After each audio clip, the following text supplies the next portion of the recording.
साथियों नमस्कार। वस्तुनिष्ठ प्रश्नों की सीरीज में आपका स्वागत है। तो आज हमारा 5वां मॉडल पेपर है साथियों, सेकंड ग्रेड। ये फर्स्ट पेपर को लेकर ये टेस्ट रहेगा। तो रेट मेंस और जो सीईटी अभ्यर्थी हैं वो भी साथ में ध्यान दें। देखिए पहला सवाल, आपका ज़्यादा समय नहीं लेते हुए सीधा शुरू करते हैं। अच्छा लगे तो सब्सक्राइब कर दीजिएगा, अन्यथा कोई समस्या नहीं है। मुख्यमंत्री एकल नारी सम्मान पेंशन के लिए कौन योग्य हैं? कौन योग्य हैं? तो ये विधवा, तलाकशुदा और परित्यक्ता महिलाएं। 1 नंबर उत्तर इसका सही हो जाएगा साथियों। इसके आगे का सवाल देखेंगे। देखिए दूसरा सवाल, हाल ही में देश भर में चल रहे आज़ादी के अमृत महोत्सव कार्यक्रम का नोडल मंत्रालय है। बताइए साथियों, देश भर में चल रहे आज़ादी के अमृत महोत्सव कार्यक्रमों का नोडल मंत्रालय, तो ये है साथियों केंद्र संस्कृति मंत्रालय। 2 नंबर उत्तर इसका सही हो जाएगा। जो आज़ादी के अमृत महोत्सव कार्यक्रम के नोडल मंत्रालय हैं वो केंद्र संस्कृति मंत्रालय। देश के सबसे व्यस्तम एयरपोर्ट की सूची में जयपुर अंतर्राष्ट्रीय हवाई अड्डे की रैंकिंग है। काफ़ी अच्छा सवाल है, परीक्षा में आने लायक है। देश के सबसे व्यस्तम एयरपोर्ट की सूची में जयपुर अंतर्राष्ट्रीय हवाई अड्डे की रैंकिंग कितनी है बताइए? तो 15वीं रैंकिंग है। 3 नंबर उत्तर इसका सही हो जाएगा। आगे का सवाल देखिए, विश्व पर्यटन दिवस के अवसर पर 27 सितंबर 2021 को राज्य स्तरीय समारोह के ये वर्चुअल आयोजन पर राजस्थान के मुख्यमंत्री द्वारा कौन सी योजनाओं का लोकार्पण या विमोचन किया गया? अच्छा सवाल है, बताइए। तो ये किया गया साथियों, देखिए विजन ऑफ राजस्थान तथा राजस्थान की शिल्प एवं अमूर्त विरासत पुस्तकों का विमोचन, नीतियों योजनाओं एवं दिशा निर्देशों के संग्रह का विमोचन, मुख्यमंत्री पर्यटन उद्योग संबल योजना का उद्घाटन। तो ये सभी 4 नंबर उत्तर का सही हो जाएगा। नारी शक्ति पुरस्कार 2021 से सम्मानित बतुल बेगम का संबंध राजस्थान के किस जिले से है? काफ़ी इंपॉर्टेंट सवाल साथियों, जरूर टपकेगा रेट मेंस या सेकंड ग्रेड में।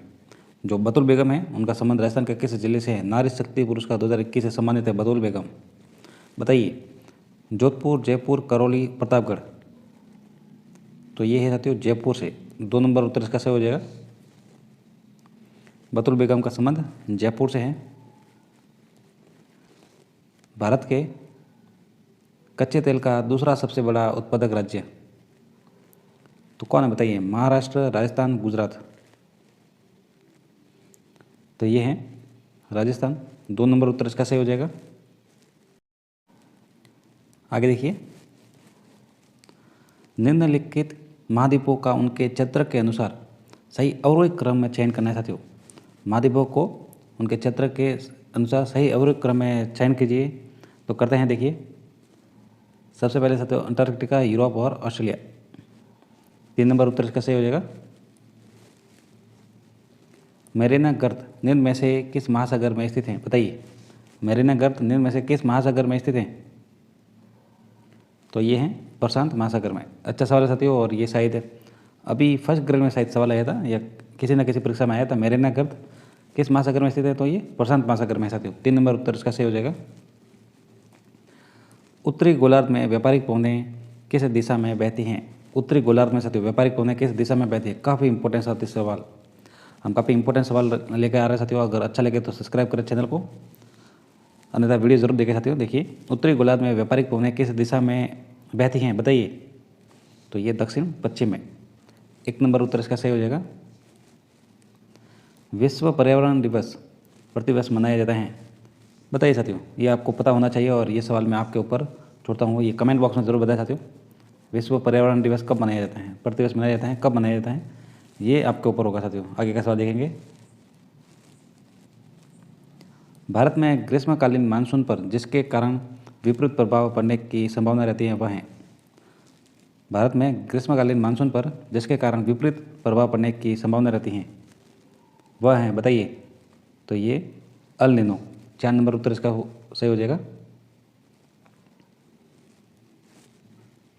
जनसंख्या की दृष्टि से भारत का विश्व में स्थान है, बताइए।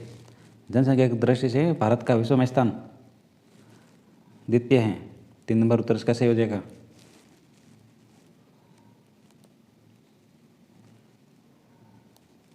भारतीय जलवायु हैं, बताइए कौन सी है भारतीय जलवायु? तो ये उष्ण मानसूनी, 1 नंबर उत्तर इसका सही हो जाएगा। निम्नलिखित नदियों के समूह में से उस समूह का चयन कीजिए जिसकी समस्त नदियाँ डेल्टा बनाती हैं साथियों। इसको लेकर सवाल आता ही आता है, तो इसको अच्छे से देख लें। जिसकी समस्त जो नदियाँ हैं वो डेल्टा बनाती हैं, बताइए साथियों कौन सा समूह है? तो ये साथियों देखिए गोदावरी, गंगा, कृष्णा और कावेरी। 4 नंबर उत्तर इसका सही हो जाएगा। आगे देखिए साथियों, सिंधु नदी का उद्गम है, बताइए। असम, कैलाश, कश्मीर, मानसरोवर। सिंधु नदी का उद्गम, तो ये मानसरोवर। 4 नंबर उत्तर इसका सही हो जाएगा। यदि कोई पार्टी राज्य विधानसभा के चुनाव में पड़े कुल मतों का 6% या उससे अधिक हासिल करती हैं और कम से कम 2 सीटों पर जीत दर्ज करती हैं तो उसे मान्यता मिल जाती है, बताइए। तो ये राजनीतिक दल। 2 नंबर उत्तर इसका सही हो जाएगा। संयुक्त राज्य अमेरिका एवं रूस के मध्य हस्ताक्षरित प्राग संधि। पहले तो जो प्राग संधि है वो संयुक्त राज्य अमेरिका एवं रूस के मध्य, बताइए साथियों हस्ताक्षरित प्राग संधि है, तो ये न्यू स्टार्ट। 3 नंबर उत्तर इसका सही हो जाएगा। किसने 1935 के अधिनियम की आलोचना करते हुए उसे एक दास्ता का घोषणा पत्र की संज्ञा दी थी? इंपॉर्टेंट सवाल। 1935 के अधिनियम की आलोचना करते हुए एक दास्ता का घोषणा पत्र की संज्ञा दी थी, तो कौन थे? तो वो जवाहरलाल नेहरू जी। 1 नंबर उत्तर इसका सही हो जाएगा। भारतीय संविधान के किस अनुच्छेद में राष्ट्रपति पर महाभियोग चलाने की प्रक्रिया का प्रावधान है? तो ये तो साथियों आपको आना चाहिए और सबको पता है, अनुच्छेद 61। 2 नंबर उत्तर इसका सही हो जाएगा। जो राष्ट्रपति पर महाभियोग चलाने की प्रक्रिया का प्रावधान है वो अनुच्छेद 61 में है। 2 नंबर उत्तर इसका सही हो जाएगा। शिक्षक होने के नाते आप किशोरों के साथ कैसा व्यवहार करेंगे, बताइए। बालक सा, वयस्क सा, वृद्ध सा, उपरोक्त सभी। शिक्षक होने के नाते आप किशोरों के साथ, किसके साथ? किशोरों के साथ आप कैसा व्यवहार करेंगे? तो ये वयस्क सा। 2 नंबर उत्तर इसका सही हो जाएगा। निम्न में से कौन सी बाल अपराध का कारण है? बाल अपराध का कारण देखिए, आनुवंशिक कारण, शारीरिक कारण, सामाजिक कारण, उपरोक्त सभी, बताइए। तो साथियों देखिए आनुवंशिक कारण, शारीरिक कारण और सामाजिक कारण, उपरोक्त सभी। 4 नंबर उत्तर इसका सही हो जाएगा। बाल अपराध का कारण शारीरिक बुद्धि और विकास से संबंध निम्न में से हैं, बताइए। देखिए प्रारंभिक 2 या 3 वर्षों में शारीरिक विकास एवं बुद्धि तीव्र होती है, तो होती है। 2-3 वर्षों के बाद से लेकर किशोरावस्था के प्रारंभ तक ये मंद गति से होता है, ये भी सही है। किशोरावस्था के प्रारंभिक 3 वर्षों में ये गति पुनः तेज हो जाती है, तो ये भी सही है। तो उपरोक्त सभी। 4 नंबर उत्तर इसका सही हो जाएगा। एक बार फिर से पढ़ लेते हैं साथियों, इंपॉर्टेंस वाले देखिए। शारीरिक बुद्धि और विकास के संबंध में जो कथन है वो देखते हैं। जो प्रारंभिक 2 या 3 वर्षों में शारीरिक विकास एवं बुद्धि तीव्र होती है, तो सही है साथियों। जो प्रारंभिक 2 या 3 वर्ष होते हैं उसमें शारीरिक विकास और बुद्धि तीव्र गति से होती हैं, तो ये सही है। 2-3 वर्षों के बाद से लेकर किशोरावस्था के प्रारंभ तक ये मंद गति से होता है, तो ये भी सही है। किशोरावस्था के प्रारंभिक 3 वर्षों में यह गति पुनः तेज हो जाती है, तो ये भी सही है। उपरोक्त सभी। देखिए बाल्यावस्था को बालक का निर्माणकालिक काल किसने माना? काफ़ी इंपॉर्टेंट सवाल साथियों, कई बार परीक्षाओं में पूछा गया। बाल्यावस्था को बालक का निर्माणकालिक जो काल है वो किसने माना? मंटेसरी ने, पियाजे ने, ब्लेयर ने, फ्राइड ने। काफ़ी इंपॉर्टेंट सवाल ये साथियों, बताइए आप कमेंट बॉक्स में उत्तर दीजिए। तो ये फ्राइड ने साथियों बाल्यावस्था को बालक का निर्माणकारी काल माना। 4 नंबर उत्तर इसका सही हो जाएगा। थानवेट जलवायु वर्गीकरण के अनुसार राजस्थान का अधिकांश भाग किस जलवायु प्रदेश में आता है? बताइए। थानवेट के जलवायु वर्गीकरण के अनुसार बताना है, जो अधिकांश भाग है राजस्थान का वो किस जलवायु प्रदेश में आता है, बताइए। तो ये CAW। 3 नंबर उत्तर इसका सही हो जाएगा। 2011 की जनगणना के अनुसार निम्नलिखित जिलों के समूह में से सही जनसंख्या घनत्व का अवरोही क्रम बताना है। जनसंख्या घनत्व अवरोही क्रम बताना है, बताइए। 2011 की जनगणना के अनुसार बताना है। तो देखते हैं साथियों, भरतपुर, दौसा, कोटा, उदयपुर। 4 नंबर उत्तर इसका सही हो जाएगा। देखिए साथियों, एक तरफ नदियाँ दी गई हैं, दूसरी तरफ उनके उद्गम स्थल दिए गए हैं, तो मिलान करते हैं। तो देखिए साथियों, जो साबी हैं वो है सेवर की पहाड़ियों से इनका उद्गम होता है। काकनी नदी होती है, काकनी नदी का उद्गम स्थल है कोटड़ी पहाड़ी। 4। फिर है बाणगंगा, तो बाणगंगा का है साथियों बैराट। फिर है कांतली नदी, तो कांतली है खंडिला। तो 2 नंबर उत्तर इसका सही हो जाएगा। आगे का सवाल देखिए, तिबरसा सर्रा ग्लेडर्स नामक प्रमुख रोग पाए जाते हैं, बताइए किन में पाए जाते हैं ये रोग। ये ऑप्शन है आपके सामने। तो ये रोग साथियों ऊँटों में पाए जाते हैं। 3 नंबर उत्तर इसका सही हो जाएगा। दोकड़ा है, दोकड़ा क्या है बताइए।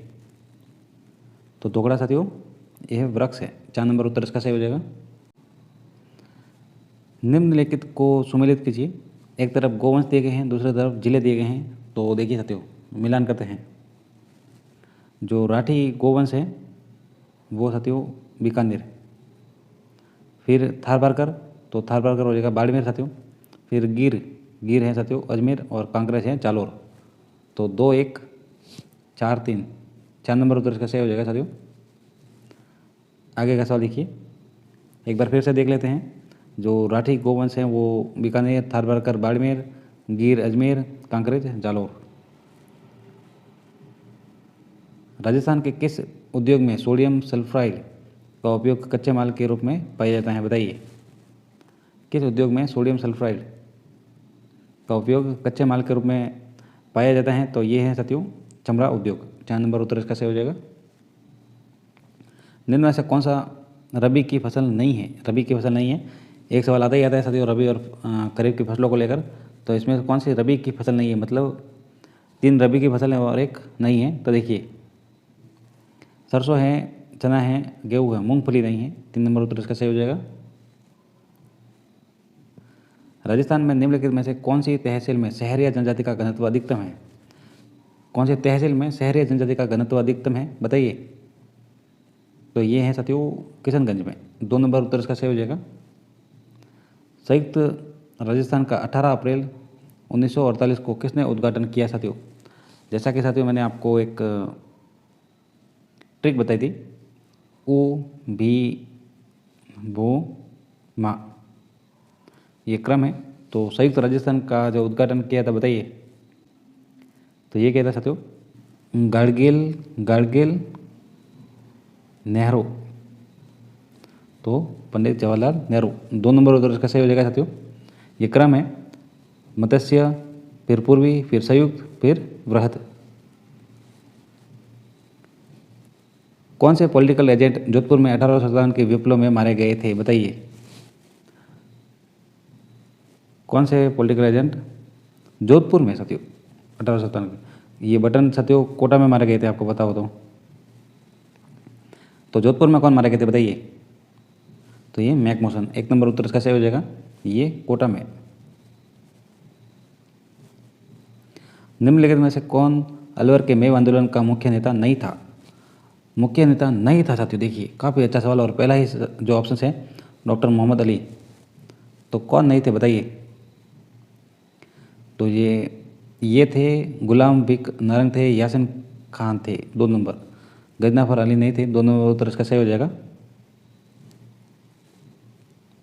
राजस्थान संस्कृति में जन्नोत्तन क्या है बताइए। तो ये है साथियों वर पक्ष की ओर से दिए जाने वाला भोज। 1 नंबर उत्तर इसका सही हो जाएगा। शुभ अवसरों पर कौन सा गीत गाया जाता है, शुभ अवसरों पर कौन सा गीत गाया जाता है बताइए। तो ये हरजस। 1 नंबर उत्तर इसका सही हो जाएगा। सुमिलित करना है। देखिए एक तरफ वंश दिए गए हैं, दूसरी तरफ उनकी कुल देवियाँ दी गई हैं। तो सुमिलित करते हैं। देखिए सिसोदिया वंश की कुल देवी हैं, तो सिसोदिया वंश की बाण माता। फिर खंडेल वालों की जो कुल देवी है वो हैं साथियों सिकराय माता।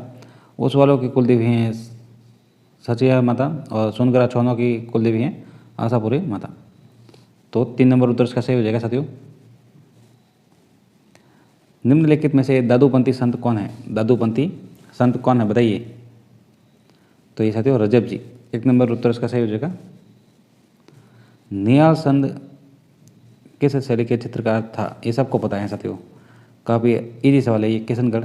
2 नंबर उत्तर इसका सही हो जाएगा। निम्नलिखित में से किस दुर्ग को यूनेस्को ने विरासत दुर्ग में घोषित नहीं किया।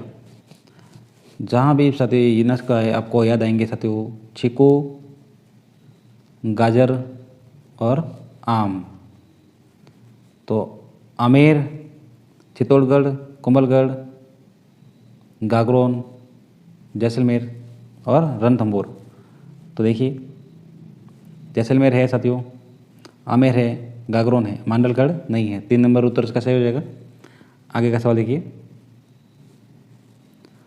बादशाह का प्रसिद्ध मेला राजस्थान के किस शहर में आयोजित होता है? बादशाह का प्रसिद्ध मेला साथियों आपको बताया था मैंने, तो ये ब्यावर में बादशाह का प्रसिद्ध मेला। बस है ब याद रखेंगे साथियों। 3 नंबर उत्तर इसका सही हो जाएगा। कौन सा युग्म गलत सुमेलित है साथियों? गलत बताइए, गलत सुमेलित बताना है। तो पाबूजी कोलू सही है, तेजाजी खन्नार भी सही है, मल्लिनाथ जी गागरोन ये गलत हो जाएगा। 3 नंबर उत्तर इसका सही हो जाएगा रामदेव जी रामदेवरा। दिन में से कौन सा लोक नृत्य होली पर नहीं किया जाता है? होली पर नहीं किया जाता है तो देखिए गैर किया जाता है, नेजा भी किया जाता है, चंग भी किया जाता है, पणिहारी नहीं किया जाता। 6 नंबर उत्तर इसका सही हो जाएगा। साथियों सवाल कैसे लगा कमेंट बॉक्स में ज़रूर बताएं। जिनमें से कौन सा वस्त्र राजस्थान में प्रतिष्ठा का सूचक माना जाता है? कौन सा वस्त्र राजस्थान में प्रतिष्ठा का सूचक माना जाता है बताइए? तो ये पगड़ी। 3 नंबर उत्तर इसका सही हो जाएगा। राजस्थान में पावड़ा का मतलब है, पावाड़ा का मतलब है, तो ये है साथियों लोक गाथा। 2 नंबर उत्तर इसका सही हो जाएगा। आपका ज़्यादा समय नहीं जाए इसलिए साथियों सीधा उत्तर बता रहे हैं, वरना हम भी एक एक करके सभी ऑप्शन बोलेंगे, धीरे धीरे वीडियो को बड़ा बनाएंगे।